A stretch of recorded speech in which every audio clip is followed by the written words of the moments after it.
Raja lalu berkata, Abu, aku dengar kau bisa menjual apa saja. Sekarang aku ingin menguji. Katakan padaku, bisakah kau menjual suara azan?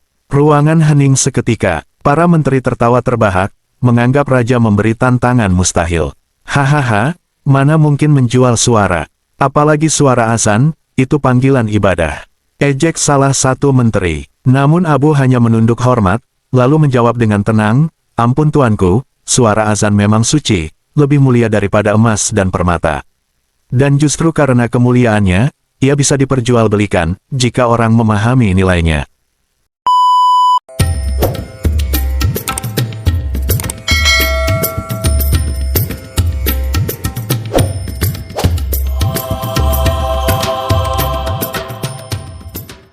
Hari itu istana Baghdad dipenuhi tawa para menteri dan pejabat. Mereka baru saja mendengar kabar kelicikan Abu Nawas yang mampu menjual bayangannya sendiri kepada seorang pedagang kaya. Cerita itu sampai ke telinga Raja Harun al-Rashid, membuat beliau penasaran sekaligus geli. Abu Nawas memang selalu punya cara mengelabui orang, gumam sang raja sambil tertawa kecil. Namun sebagai penguasa, ia merasa harus menguji lebih jauh. Kalau dia bisa menjual bayangan, apakah ia juga bisa menjual sesuatu yang jauh lebih mustahil? Pikirnya, beberapa hari kemudian, Raja memanggil Abu Nawas ke istana. Abu datang dengan pakaian sederhana, berjalan tenang di tengah aula yang penuh pejabat yang menatapnya dengan senyum mengejek. Raja lalu berkata, Abu, aku dengar kau bisa menjual apa saja. Sekarang aku ingin menguji. Katakan padaku, bisakah kau menjual suara azan? Ruangan hening seketika. Para menteri tertawa terbahak, menganggap raja memberi tantangan mustahil. Hahaha, mana mungkin menjual suara? Apalagi suara azan, itu panggilan ibadah. Ejek salah satu menteri. Namun Abu hanya menunduk hormat, lalu menjawab dengan tenang, ampun tuanku, suara azan memang suci, lebih mulia daripada emas dan permata. Dan justru karena kemuliaannya, ia bisa diperjualbelikan, jika orang memahami nilainya. Raja mengerutkan kening, setengah heran, setengah tertarik. Ia menunjuk Abu dengan senyum licik, baik.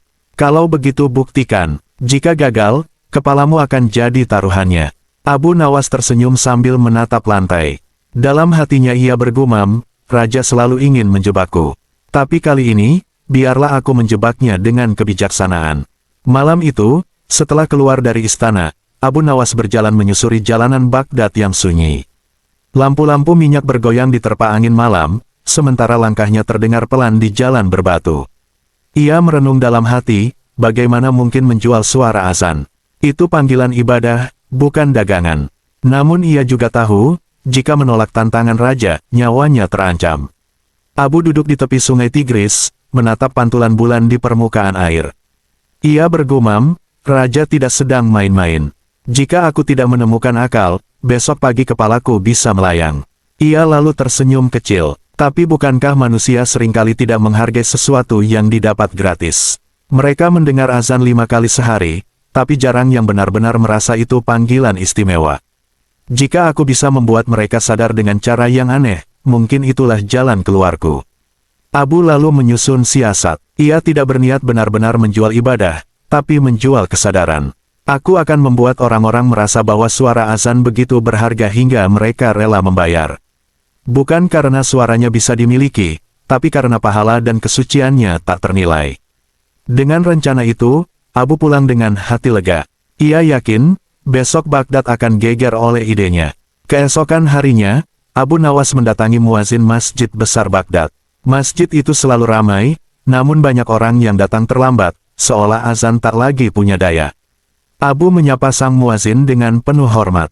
Wahai sahabat, izinkan aku azan hari ini. Tapi jangan kaget jika caraku berbeda. Muazin itu terkejut. Azan bukan mainan, Abu. Jangan sampai kau mempermainkan agama. Abu tersenyum bijak. Aku tidak akan mempermainkannya. Justru aku ingin orang-orang kembali sadar betapa berharganya panggilan salat. Setelah lama berpikir, sang muazin akhirnya mengangguk, karena ia tahu Abu sering menyampaikan kebijaksanaan dengan cara aneh. Abu lalu menulis sebuah papan kayu dengan tinta hitam besar, hari ini suara azan dijual. Siapa yang membeli, dialah yang mendapat pahalanya. Papan itu ia letakkan di depan masjid, membuat orang-orang yang lewat melongo keheranan. Sebagian tertawa geli, sebagian mencibir. Abu benar-benar sudah gila, teriak seorang pedagang. Namun sebagian lagi penasaran, menunggu apa yang akan terjadi ketika azan dikumandangkan. Menjelang zuhur, halaman masjid penuh dengan orang yang ingin menyaksikan kelakuan Abu. Mereka ingin tahu apakah benar suara azan bisa dijual. Abu berdiri tegak di bawah menara, lalu berteriak lantang, "Wahai penduduk Baghdad. Hari ini suara azan tidak gratis. Siapa yang ingin membeli pahalanya, majulah." Kerumunan terbahak. Seorang lelaki tua berkata, "Hahaha, dasar Abu. Mana ada orang waras membeli suara." Seorang pemuda menimpali, "Apa dia pikir azan seperti kain atau roti yang bisa diperjualbelikan?" Namun Abu tetap tenang. Ia melipat tangan di dada, lalu berkata, "Kalian semua selalu mendengar azan setiap hari, tapi berapa banyak dari kalian yang menghargainya? Bukankah yang gratis sering diremehkan? Maka hari ini, siapa yang benar-benar ingin meraih pahala azan, belilah." Kerumunan mulai hening. Mereka heran dengan kata-kata Abu. Beberapa mulai berbisik, "Benar juga. Kita sering lalai mendengar azan. Mungkin Abu ingin memberi pelajaran." Namun tak seorang pun berani maju lebih dulu. Semua menunggu siapa yang akan jadi orang pertama membeli suara azan. Di tengah keheningan, seorang saudagar kaya yang terkenal sombong melangkah maju. Ia tertawa keras sambil berkata, "Baiklah Abu, aku ingin melihat kelicikanmu. Jika aku membeli suara azanmu, apakah pahalanya akan menjadi milikku?" Abu tersenyum santai. "Benar, barang siapa membeli, dialah yang dipanggil malaikat atas pahala azan ini. Karena niatnya membeli demi ibadah, bukan demi main-main." Orang-orang menahan napas. Mereka ingin tahu apakah saudagar itu sungguh berani. Tanpa ragu, saudagar mengeluarkan sekantong emas dan meletakkannya di tangan Abu. "Nah, sekarang azanlah. Aku ingin mendengar suara yang katanya lebih berharga daripada emas ini." Abu menerima kantong itu dengan wajah tenang, lalu berdiri di menara. Ia mengangkat kedua tangannya, menarik napas panjang, dan mulai mengumandangkan azan. Suaranya lantang, merdu, penuh penghayatan. "Allahu Akbar, Allahu Akbar," bergema ke seluruh penjuru Baghdad. Orang-orang yang mendengar terdiam, hati mereka bergetar, mata sebagian meneteskan air mata. Bahkan saudagar yang tadi mengejek, tiba-tiba merasa dadanya sesak oleh haru. Ia berbisik pada dirinya sendiri, "Sungguh, jika emas itu bisa menukar pahala sebesar ini, aku rela memberinya." Dan sejak hari itu, Baghdad mulai heboh. Abu Nawas benar-benar berhasil menjual suara azan. Kabar bahwa Abu Nawas berhasil menjual suara azan menyebar dengan cepat ke seluruh Baghdad. Dari pasar, kedai kopi, hingga lorong-lorong sempit, orang-orang membicarakan keanehan itu. "Benarkah ada orang membeli azan?" tanya seorang pedagang kurma dengan mata melotot. Seorang pemuda menjawab, "Aku ada di sana. Aku mendengar dengan telingaku sendiri." Saudagar Harit yang kaya itu memberikan sekantong emas, lalu Abu mengumandangkan azan dengan suara yang membuat hati bergetar. Sebagian warga mencibir, menganggap Abu mempermainkan agama. Apa-apaan itu? Ibadah dijual seperti kain di pasar. Namun yang lain justru membela, "Kalian tidak paham. Abu bukan menjual ibadah, ia menjual kesadaran. Bukankah kalian sering lalai mendengar azan? Baru kali ini kalian benar-benar merasa azan begitu berharga." Sementara itu, para fakir miskin bersorak gembira. Mereka tahu Abu selalu menggunakan kepandaiannya untuk menolong rakyat kecil. Mereka berharap emas dari saudagar itu akan dibagikan. "Kalau Abu punya emas, pasti kita semua akan kebagian," bisik seorang pengemis pada kawannya. Maka setiap orang menunggu apa yang akan dilakukan Abu dengan emas tersebut. Tak lama, kabar aneh itu sampai pula ke telinga para ulama Baghdad. Sebagian kaget, sebagian tersenyum. Seorang alim berkata, "Abu memang suka dengan akalnya yang nyeleneh. Tapi niatnya selalu untuk mengingatkan manusia." Seorang ulama lain menggeleng, "Namun hati-hati, jangan sampai orang salah paham. Suara azan bukan untuk dijual." Akhirnya, beberapa ulama sepakat untuk memanggil Abu Nawas dan menanyakan maksud sebenarnya. Abu datang dengan wajah tenang. "Wahai para guru, aku tidak menjual ibadah. Aku hanya membuat orang sadar bahwa azan lebih berharga daripada emas. Dan bukankah pahalanya tak bisa dinilai dengan harta?" Para ulama terdiam. Mereka melihat ketulusan dalam mata Abu. Salah satu dari mereka berkata, "Benar juga. Abu tidak mempermainkan agama, tapi mempermainkan keserakahan manusia." Orang-orang yang biasa mengejar dunia, kali ini dibuat rela mengeluarkan harta demi pahala. Akhirnya, mereka mengangguk setuju. Meski caranya aneh, pesan Abu tetap mulia, mengangkat martabat azan yang mulai diremehkan orang. Di istana, Raja Harun al-Rashid menerima laporan dari menterinya yang tergopoh-gopoh. Tuanku, Abu Nawas benar-benar sudah menjual suara azan. Seorang saudagar kaya membelinya dengan sekantong emas. Raja terbelalak. Apa, dia sungguh melakukannya? Para menteri tertawa, Abu hanya pandai mengelabui rakyat. Itu tidak mungkin nyata. Namun Raja justru termenung. Ia ingat betul tantangan yang ia berikan. Dan Abu, seperti biasa, berhasil membalik keadaan. Luar biasa, pria ini selalu menemukan jalan keluar, gumam Raja dengan wajah antara kagum dan kesal. Namun dalam hatinya, Raja belum puas. Ia ingin tahu bagaimana Abu akan mempertanggungjawabkan emas itu. Apakah ia akan menyimpannya untuk dirinya sendiri, atau dibagi untuk rakyat? Dengan senyum licik, Raja berkata, "Baik, aku akan memanggil Abu ke istana. Aku ingin tahu, apakah ia menjual suara azan demi uang, atau demi sesuatu yang lebih besar." Sementara itu, Abu Nawas tidak langsung membawa pulang kantong emas dari saudagar itu. Ia pergi ke pasar, lalu memborong gandum, kurma, dan pakaian. Orang-orang yang melihat terkejut. "Abu, kenapa kau membeli semua ini?" Abu tersenyum, "Bukankah suara azan memanggil semua orang menuju kebaikan? Maka emas yang kudapat darinya pun harus kembali untuk kebaikan." Di jalanan, Abu membagikan makanan kepada fakir miskin. Anak-anak yatim berlarian gembira membawa roti di tangan, para janda tersenyum haru menerima pakaian baru. Seorang pengemis tua menangis sambil berkata, "Semoga Allah memberkahimu, Abu. Kau menjual azan, tapi kami yang menikmati hasilnya." Kerumunan warga semakin kagum. Mereka sadar bahwa Abu tidak pernah mencari kekayaan pribadi. Ia menggunakan kecerdasannya untuk menolong orang. Dan sejak hari itu, banyak orang mulai memandang azan dengan cara baru, sebagai panggilan mulia yang lebih bernilai daripada harta.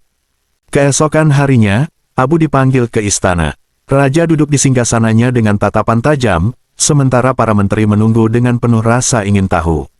"Abu," ujar Raja, "aku mendengar kau benar-benar menjual suara azan. Katakan, untuk apa kau lakukan itu?" Abu menunduk hormat lalu menjawab, "Ampun tuanku, aku melakukannya bukan untuk mempermainkan ibadah, tapi untuk menunjukkan betapa berharganya azan. Orang-orang sudah terlalu terbiasa, hingga mereka tidak lagi menghargainya. Dengan menjualnya, aku membuat mereka sadar, azan lebih mahal daripada emas." Raja mengerutkan alis. "Lalu di mana emasnya?" Abu tersenyum, "Telah aku belikan gandum, kurma, dan pakaian, lalu kubagikan kepada fakir miskin. Karena suara azan sejatinya bukan untuk diriku, tapi untuk umat. Maka hasilnya pun harus kembali kepada umat." Ruangan hening. Para menteri terdiam, sebagian malu karena sering rakus dengan harta. Raja akhirnya tertawa keras, "Hahaha. Abu, kau memang tak pernah bisa dikalahkan. Kau menjual sesuatu yang tak kasat mata, dan tetap membuat orang merasa untung. Aku kagum sekaligus iri padamu." Di tengah gelak tawa Raja, beberapa menteri justru merasa iri.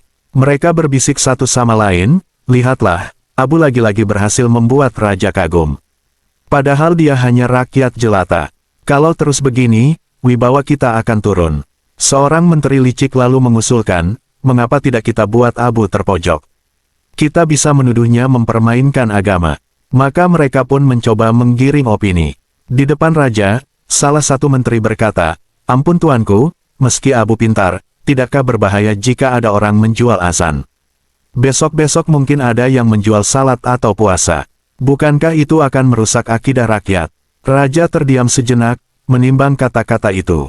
Namun Abu tidak gentar. Dengan tenang ia berkata, "Tuanku, bukankah para menteri juga sering menjual doa mereka kepada rakyat? Mereka mengambil upah untuk membaca doa dalam acara, padahal doa itu gratis. Bedanya, aku tidak mengambil untuk diriku, melainkan untuk rakyat miskin." Kata-kata itu seperti petir di siang bolong. Para menteri terdiam, wajah mereka merah padam. Raja yang awalnya bimbang pun tertawa lagi, "Hahaha. Abu benar. Kalian ini suka pura-pura suci, padahal lebih pandai menjual agama daripada dia." Setelah suasana reda, Raja mulai berpikir lebih jauh. Ia sadar bahwa apa yang dilakukan Abu sebenarnya pelajaran besar. Ia lalu berkata, Abu, mulai hari ini aku ingin engkau membantu istana. Bukan sebagai menteri, tapi sebagai penasehat yang mengingatkanku ketika aku lalai. Para menteri langsung protes. Tuanku, itu tidak adil. Abu hanya rakyat biasa. Bagaimana bisa ia jadi penasehat istana? Namun raja menatap mereka tajam. Diam, justru karena ia rakyat biasa, ia berani bicara jujur. Sedangkan kalian, lidah kalian lebih sibuk mencari keuntungan daripada kebenaran. Abu merendah, Tuanku, aku hanyalah orang bodoh yang sering bicara dengan cara aneh. Janganlah aku dijadikan penasehat. Biarlah aku tetap menjadi orang bebas, agar mulutku tidak terkekang oleh jabatan. Raja tertegun. Ia kagum pada kerendahan hati Abu. Akhirnya raja hanya berkata, baiklah, kalau begitu, tetaplah menjadi Abu yang kita kenal. Tapi ketahuilah, engkau sudah mengajarkan sesuatu padaku hari ini, bahwa nilai sebuah kebaikan tak bisa diukur dengan emas. Kisah Abu menjual suara azan akhirnya menjadi legenda yang beredar dari mulut ke mulut. Anak-anak di Baghdad mendengar cerita itu dari orang tua mereka. Seorang ayah berkata pada anaknya, Nak, lihatlah. Abu membuat orang sadar bahwa azan adalah panggilan mulia. Jangan pernah meremehkannya, apalagi meninggalkannya. Para pedagang di pasar pun mengambil pelajaran. Jika suara azan saja bisa lebih mahal daripada emas, maka jangan sampai kita menutup toko ketika azan berkumandang. Dan benar saja, sejak hari itu, banyak pasar di Baghdad menjadi lebih sepi saat waktu salat tiba, karena orang-orang berbondong ke masjid. Bagi fakir miskin, kisah itu menjadi harapan. Mereka tahu, ada satu orang yang selalu memikirkan mereka dengan cara-cara ajaib. Abu tidak pernah kaya, tapi selalu membuat orang lain kaya, kata seorang pengemis tua. Sejak saat itu, nama Abu Nawas bukan hanya terkenal karena kelucuannya, tapi juga karena kebijaksanaannya yang menyentuh hati. Sementara itu, saudagar Harith yang pertama kali membeli azan merasa hatinya berubah.